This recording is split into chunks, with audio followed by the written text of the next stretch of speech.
समद्विबाहु त्रिभुज यानी isosceles triangle. देखो समद्विबाहु, द्वि का मतलब दो, बाहु मतलब भुजा और सम मतलब समान, तो दो भुजाएं समान होती है। ठीक है,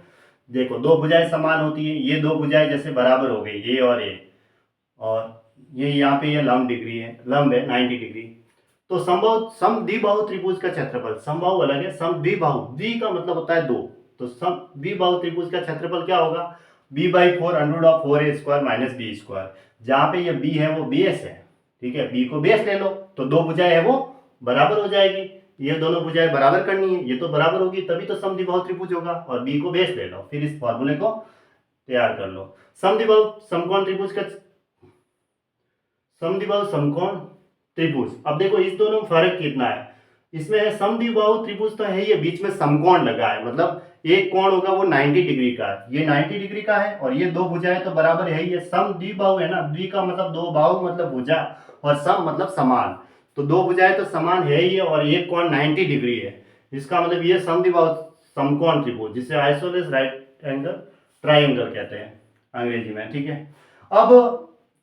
ये क्षेत्रफल निकालना है, तो समकोण त्रिभुज का क्षेत्रफल 1/2 आधार गुणा ऊंचाई होता है, तो उसी तरह 1/2 आधार ए और ऊंचाई भी ए है, तो 1 गुणा ए करेंगे तो ए स्क्वायर हो जाएगा। अब इसका परिमाप निकालना है, तो बाउंड्री का योग करना है, तो ये भुजा ए है, ये भुजा ए है, तो ये तो कर्ण है, कर्ण स्क्वायर बराबर आधार स्क्वायर प्लस लंब स्क्वायर करेंगे, और कर्ण बराबर क्या आ जाएगा, ये √2 आ गया, तो इन तीनों को जोड़ेंगे तो इसकी बाउंड्री यानी परिमाप आ जाएगा। तो समद्विबाहु समकोण त्रिभुज का परिमाप 2a प्लस ये √2, मतलब इन दोनों को जोड़ा और इसको जोड़ा, फिर इस दो को तो लिख सकते हैं √2 गुणा √2, फिर यहाँ से √2 कॉमन लिया तो अंदर √2 + 1 रहा। ठीक है, दोनों इसको थोड़ा सा सॉल्व किया है। अब समबाहु त्रिभुज इक्विलेटरल ट्रायंगल, समबाहु, बाहु मतलब भुजा, सम मतलब समान, तो जिसकी सभी भुजाएं समान होती हैं उसे क्या कहते हैं, समबाहु त्रिभुज कहेंगे। समबाहु त्रिभुज की तीनों भुजाएं वो बराबर होती है, और त्रिभुज में 3 लिखा हुआ है तो इसका मतलब 3 भुजा ही है, भुज का मतलब भुजा होता है, 3 का मतलब 3, तो 3 भुजा ही है, तो तीनों भुजाएं बराबर होगी, और प्रत्येक कोण है वो 60 डिग्री का होगा। ठीक है, और समबाहु त्रिभुज का क्षेत्रफल निकालना है, तो √3/4 गुणा भुजा स्क्वायर, और अगर इसकी ऊंचाई निकालनी हो, जैसे अगर ये ऊंचाई पूछे कभी भी, तो a √3/2, यानी कि ये जो होगी वो भुजा होगी, और इसकी ऊंचाई हो जाएगी a √3/2।